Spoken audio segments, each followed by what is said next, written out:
Welcome guys. Today we move to conversion of simple and complex sentences. ये clauses से भी जुड़ा हुआ सेंटेंस है। साधारण और संयुक्त वाक्यों में परस्पर परिवर्तन। सिंपल सेंटेंस को कॉम्प्लेक्स सेंटेंस में जब हम बदलते हैं तो मेन क्लॉज के साथ तीन प्रकार की क्लॉजेज आ सकती हैं। Number 1 by using noun clause, ये आपने पढ़ लिया। बाय यूजिंग एडजेक्टिव क्लॉज, ये आपने पढ़ लिया। और आज हम पढ़ेंगे बाय यूजिंग एडवर्ब क्लॉज। क्या होगा कॉम्प्लेक्स सेंटेंस में? एक मेन क्लॉज होगी जिसे आप प्रिंसिपल क्लॉज कहते हैं, और उसके साथ दूसरी डिपेंडेंट क्लॉज आएगी जो प्रिंसिपल क्लॉज पर निर्भर करेगी, जिसका अर्थ प्रिंसिपल क्लॉज क्लियर करेगा। तो वो एडवर्ब का काम करेगा। एडवर्ब का मतलब जो वर्ब और एडजेक्टिव की विशेषता बताता है, जो डिफाइन करता है किसको? वर्ब और एडजेक्टिव को। आज हम एक्सरसाइज नंबर 1 से समझते हैं। Convert the following simple sentences into complex sentence by using adverb clause. Adverb clause का प्रयोग करते हुए सिंपल सेंटेंस को कॉम्प्लेक्स सेंटेंस में चेंज कीजिए। भाई सिंपल सेंटेंस किसे कहते हैं आप? जिसमें एक सब्जेक्ट और केवल एक वर्ब होती है, वो सेंटेंस सिंपल सेंटेंस कहलाता है। जैसे मेन क्लॉज होती है, ऐसे ही ये इसके साथ कॉम्प्लीमेंट और कोई phrase, adverbial phrase, adjectival phrase सब आते रहते हैं, लेकिन वर्ब और सब्जेक्ट एक होता है सिंपल सेंटेंस में। अब देखिए, I have my breakfast at 8 AM। I have my breakfast at 8 AM। मेरा जो ब्रेकफास्ट था वह 8 बजे हुआ, 8 AM हुआ, सुबह 8 बजे हुआ। तो क्या कहोगे? अब इसके दो टुकड़े करने हैं, एक तो मेन क्लॉज आएगी और दूसरी क्या आएगी? Adverb clause. एडवर्ब क्लॉज किसे कहते हैं कहा आपने? जो वर्ब और एडजेक्टिव को डिफाइन करेगी। आई हैव माई ब्रेकफास्ट, ये तो ठीक हो गया, ये हो गया मेन क्लॉज। भाई अब मैं पूछूंगा मेरा ब्रेकफास्ट हुआ, मैंने ब्रेकफास्ट लिया, कब लिया? समय बताओ। तो जो समय बताता है adverb of time. I have my breakfast when it was 8 o'clock। क्या कहोगे? आपने कहा मेन क्लॉज ले लेते हैं पहले। I have my breakfast, I have my breakfast. अब क्या कहोगे? दो टुकड़े करने हैं, इस पर डिपेंडेंट क्लॉज, एडवर्ब क्लॉज आएगी। तो एडवर्ब क्लॉज और टाइम, देखो ये 8 AM दे रखा है, इससे आपने क्लू ले लिया। वन इट वॉज नहीं, वन इट इज़ 8 AM, क्योंकि यहाँ हैव है। I have my breakfast one it is 8 AM। लीजिए, जब 8 बजते हैं तो मैं ब्रेकफास्ट करता हूँ। I have my breakfast main clause one it is 8 AM। बताइए एडवर्ब क्लॉज, और सेंटेंस क्या बना पूरा? Complex sentence. Number 2, being rich my uncle can buy a car. धनी होने के कारण, धनी होने से my uncle can buy a car, मेरे अंकल जो हैं एक कार खरीद सकते हैं। कैन बाई ये है वर्ब, माई अंकल ये है सब्जेक्ट। केवल एक सब्जेक्ट आया है, एक वर्ब आई है, ये सिंपल सेंटेंस है। अब देखो, my uncle can buy a car, मेरे अंकल जो हैं कार खरीद सकते हैं, ये तो मेन क्लॉज बन ही रहा है। अब है बीइंग रिच को आप एक सेंटेंस बनाओ। बीइंग रिच को, धनी होने से, धनी हैं, तो क्या अर्थ हुआ इसका? सब्जेक्ट भी लाओगे, वर्ब भी लाओगे। As my uncle is rich, क्योंकि मेरे चाचा जी धनी हैं इसलिए वो एक कार खरीद सकते हैं। तो हम ऐसा करते हैं, जो सबऑर्डिनेट क्लॉज है एडवर्ब क्लॉज को पहले ले लेते हैं, जैसा कि, क्योंकि, एडवर्ब क्लॉज ऑफ रीजन। दूसरा तरीका ये था, my uncle can buy a car because he is rich, क्योंकि वे धनी हैं। लेकिन बिकॉज से अच्छा होता है एज ही इज रिच। अब एस से बनाना अर्थ एक ही है, लेकिन जब एस से बनाओगे तो एच को पहले लिखोगे। पहले सबऑर्डिनेट क्लॉज लिख लो, adverb clause. As my uncle आएगा पहले, क्योंकि ही नहीं आएगा, सबसे पहले आप प्रोनाउन का प्रयोग करो या नाउन का प्रयोग करो तो नाम आएगा। As my uncle is rich, comma he आएगा, माई अंकल नहीं आएगा, माई अंकल आ चुका है, माई अंकल के लिए प्रोनाउन क्या आएगा? He can buy a car.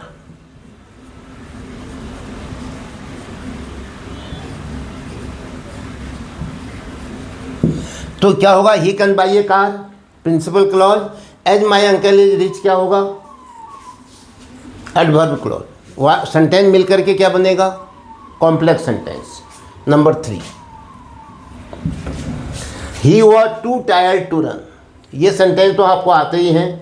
देखो ये टू एडवर्ब आया हुआ है, टू टायर्ड, अत्यधिक थके हुए थे, फिर उसके बाद इन्फिनेटिव आया है दौड़ने के लिए, मेरे वो जो था अत्यधिक थका हुआ था। इसका मतलब ये होता है कि वह इतना थका हुआ था कि वह दौड़ ही नहीं सकता था। ऐसे सेंटेंस जिसमें एक एडवर्ब टू आए, उसके बाद इन्फिनेटिव आए, तो उसको हम जब चेंज करते हैं तो उसका एक तरीका है, एक ही रूल है, वो है कि जो पहला एडवर्ब टू है इसको सो में बदलो, प्रिंसिपल क्लॉज में सो आ जाएगा, वो इतना थका हुआ था। ये हो गया मेन क्लॉज। फिर आएगा कंजक्शन, क्या आएगा? डैट। ये नियम है, कंजक्शन डैट शुरू होगा। That he can not run, can not या कुड नॉट, जैसे यहाँ पर वॉज है तो कैन नॉट ना आकर के क्या आएगा? Could not. अगर इज होता तो कैन नॉट आता, तो यहाँ वॉज है तो क्या आएगा? Could not. तो क्या कहा मैंने? He was so tired. ये नियम है इसका, टू को आप बदलो सो में। ही वॉज सो टायर्ड, वो इतना थका हुआ था। अब कंजक्शन के साथ सबऑर्डिनेट लिखो, दैट जरूर आएगा कंजक्शन, दैट, और प्रोनाउन क्या आएगा? ही के लिए ही आएगा। और अब क्या नियम है? कैन नॉट या कुड नॉट, आप क्या लिखोगे? Could not. That he could not, that he could not run. Next, in spite of making many attempts, कई प्रयास करने के बावजूद, in spite of making many attempts, कई प्रयास कर लेने के बावजूद, the boy failed in the exam, लड़का परीक्षा में फेल हो गया। तो क्या कहोगे? ये कैसे बने आपको ध्यान दो। इन स्पाइट ऑफ के बावजूद, है ना, तो इसका मतलब क्या हुआ? एक प्रकार की कंडीशन तो नहीं है। फिर क्या है इसका? मैं बताऊं आपको। यद्यपि उस लड़के ने कई प्रयास किए फिर भी वो फेल हो गया। यद्यपि लड़के ने बहुत सारे प्रयास किए लेकिन वह फिर भी एग्ज़ाम में फेल हो गया। तो इन स्पाइट ऑफ किसमें बदल जाएगा? दो या ऑल्दो में। तो क्या लिखूँ मैं? दो, THOUGH, इसके लिए दो शब्द हैं, दो या ऑल्दो। क्या हुआ ये? यद्यपि। यद्यपि द बॉय आएगा, अब इसके लिए ही नहीं आएगा, पहले द बॉय आएगा। The boy making many attempts, he failed है ना, मेड पास्ट टेंस आएगा यहाँ पर। इन दो the boy made many attempts, या एक काम करो, परफेक्ट में ले लो इसको, इसको ले लो इंडेफिनिट में। दो the boy had made many attempts, यद्यपि लड़का बहुत सारे प्रयास कर चुका था फिर भी वह लड़का एग्जाम में फेल हो गया। दो द बॉय, पास्ट टेंस में लिखना, मैं लिख रहा हूँ परफेक्ट में। द बॉय हैड मेड,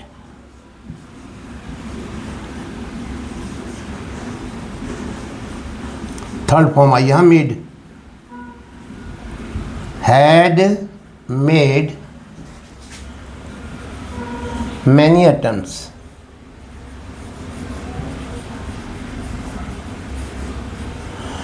दो the boy had made many attempts, comma, अब क्या कहोगे? ही आएगा।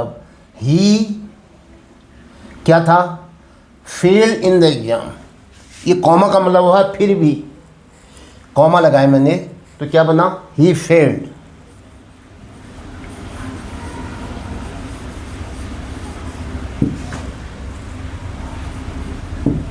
इन the exam.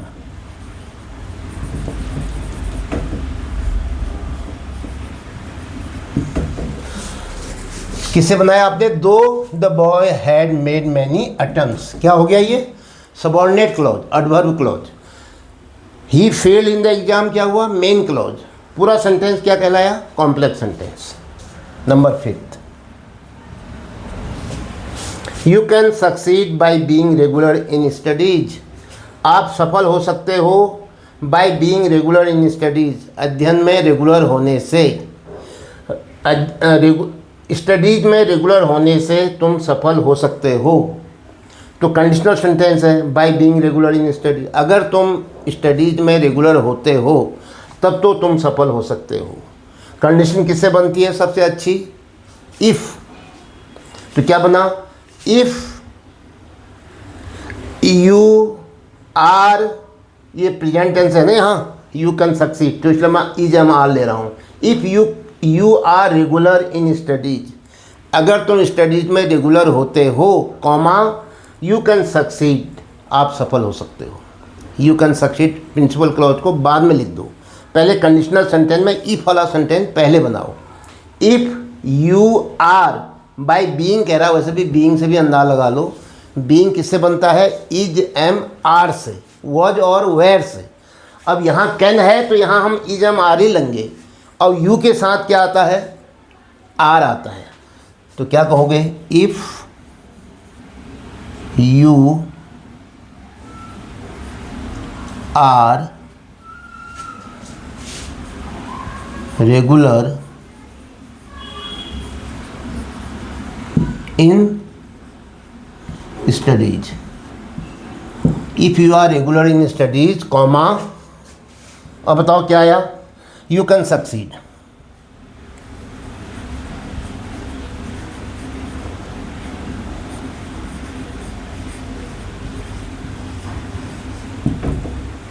If you are regular in studies, you can succeed. Number 6, I was glad to see my parents here. अपने माता पिता को यहाँ पाकर मैं बहुत खुश हो गया था।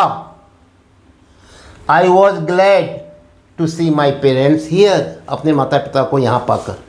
तो क्या कहोगे? When I saw, वो यहाँ was है ना, I was glad main clause, तो इसलिए was है तो यहाँ भी पास्ट में बनाओ। When I saw my parents here, जब मैंने अपने माता पिता को यहाँ पाया, जब मैंने अपने माता पिता को यहाँ देखा, I was glad, मैं बहुत खुश था। तो क्या कहोगे? पहले वन से बनाओ। वन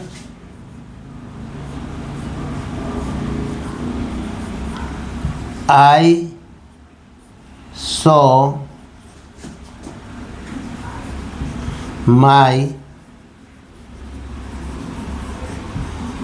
पेरेंट्स हियर, कॉमा रख देता हूँ मैं। क्यों? क्योंकि ये क्या है? Subordinate clause. क्या कहते हैं इसको? Adverb clause. अब मेन क्लॉज लाओ। आई वॉज ग्लैड, मैं बहुत खुश हो गया। I was glad main clause है ये। फिर ध्यान दो, आई वॉज ग्लैड जो पीछे लिखा हुआ है ये क्या है? Principal clause. When I saw my parents here, जब मैंने अपने माता पिता को यहाँ पाया, ये क्या हो गया? Subordinate adverb clause. क्या दिखा रहा है? Time, adverb clause of time. और पूरा सेंटेंस क्या बना? Complex sentence. अब नंबर 7 में आओ। ओइंग टू इलनेस, बीमार होने से। ओइंग टू इलनेस का मतलब है बीमार होने के कारण। He could not go to his office, वो ऑफिस, अपने ऑफिस नहीं जा सका। वो अपने ऑफिस नहीं जा सका। क्यों नहीं जा सका? क्या कारण था? आपने देख ही रखा यहाँ पर, बिकॉज यहाँ कुड नॉट है, पास्ट टेंस है, तो क्या होगा? He was ill, because he was ill. Illness की जगह में क्या हो जाएगा? इल, एडजेक्टिव आ जाएगा। ही वॉज इल, नहीं एडवर्ब भी आया। वो था, क्या था? इल। तो क्या कहा मैंने? पहले मेन क्लॉज ले लो। He could not go to his office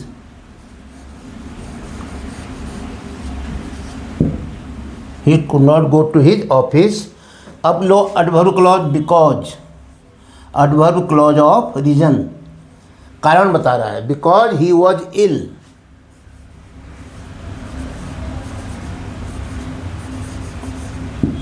because he was ill, ये क्या हो गया आपका, because he was ill last में ये हो गया adverb clause. He could not go to his office ये हो गया प्रिंसिपल क्लॉज। दोनों क्लॉज मिलकर के क्या बना रहे हैं, कॉम्प्लेक्स सेंटेंस। तो आज हमने सिंपल सेंटेंस से complex sentence by using adverb clause बनाए। आपको ये वीडियो कितना समझ में आया, आप अपनी राय कमेंट बॉक्स में अवश्य लिखें और चैनल को सब्सक्राइब करना न भूलें। इसके साथ ये वीडियो समाप्त होता है। जय हिंद।